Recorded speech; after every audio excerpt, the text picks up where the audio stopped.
আরে আরে কে আপনি, কি করছেন? চুপ চুপ ভাইয়া প্লিজ কথা বলবেন না, আমার পিছনে গুন্ডা তাড়া করছে। আরে ভাই ওইখানে ঢুকছে। একটু নড়বেন না, এমন ভাব করেন যেন আমরা গার্লফ্রেন্ড বয়ফ্রেন্ড রোম্যান্স করছি। আরে অভিনয় করার কি আছে, সত্যি সত্যি কিস করে দাও না। আপনি আমার বিপদে খারাপ সুযোগ নিচ্ছেন। আরে না, আমি দেখলাম ও সামনে গেল, এটা তো সরকারি অফিস, এখানে কিসের জন্য ঢুকবে? পাগল নাকি আপনি? চলেন আমরা সামনে যাই, সামনে দেখি। আরে না ভাই, আমি শিওর দেখলাম ও এখানে। আরে দেখ দেখ, সরকারি অফিস, তারপরেও দেখ বসার অ্যাসিস্ট্যান্সের কি প্রেম চলছে। শালারা দরজা জানলা খোলা রেখে খাই দাই শুরু করে দিয়েছে। বিপদ তোমার, আমার না। আর এই বিপদের সুযোগ নেওয়াই আমার কাজ। আরে ভাই আমরা ভিতরে তো যাই আগে, ওই মেয়ে এখানেই আছে। চলো আসো বেবি, কিস করো। আরে না, বেশি বুঝবি না একদম, আমি যেটা বলছি সেটা কর। এখানে কেউ নাই, আমি দেখছি ওইদিক গেছে, ওইদিকে চ চ, সময় নষ্ট করবি না, চল।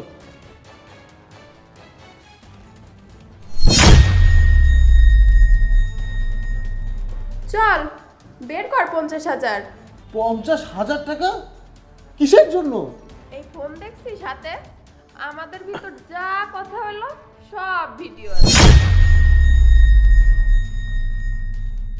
আর যে গুন্ডারা আসছিল ওরাও নকল, সব আমার লোক, সেটা তোকে ফাঁসানোর জন্য।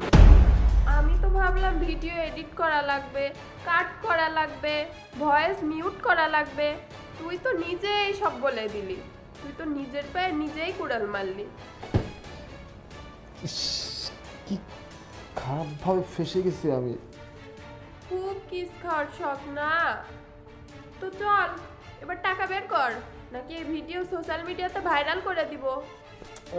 এমন ভাবে ফসলাম।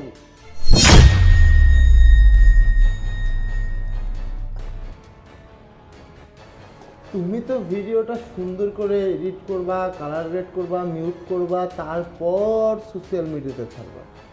আর আমার কাছে না খুব সুন্দর রিয়েল ভিডিও আছে, কোনো এডিটই লাগবে না। লুক এট, ওই দেখো সিসিটিভি ক্যামেরা, পুরা অফিস সিসিটিভির আওতাধীন। আর এই যে তুই এতক্ষণ ধরে নাটক করছিলি না, যা যা করছস সব রেকর্ড আছে উইথ ভয়েস। আর এই ভিডিও সোশ্যাল মিডিয়াতে তো যাবেই, পাশাপাশি পুলিশ অব্দি পৌঁছাবো। তাদের দেখাবো আমি না, তুই আসছিস আমার কাছে এবং তুই আমাকে ফাঁসিয়েছিস। তারপর কিছুদিন মামার বাড়িতে থেকে আসিস, ব্ল্যাকমেইলের কেসে ওই মামার বাড়িতেই অনেক সুন্দর করে তাকে খাতির করবে। শিট, এত বড় ভুল কিভাবে করলাম আমি, ক্যামেরাটাও চোখে পড়লো না।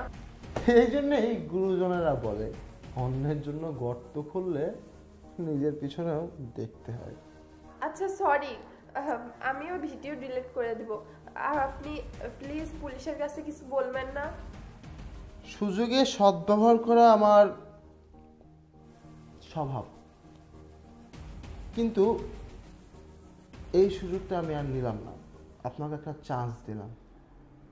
এখন চাইলে আমি আপনার কাছ থেকে উল্টো 50,000 টাকা দাবি করতে পারি, আর সেটা না করলেও অন্তত আপনার সাথে এক রাত কাটানোর অফার তো করতেই পারি।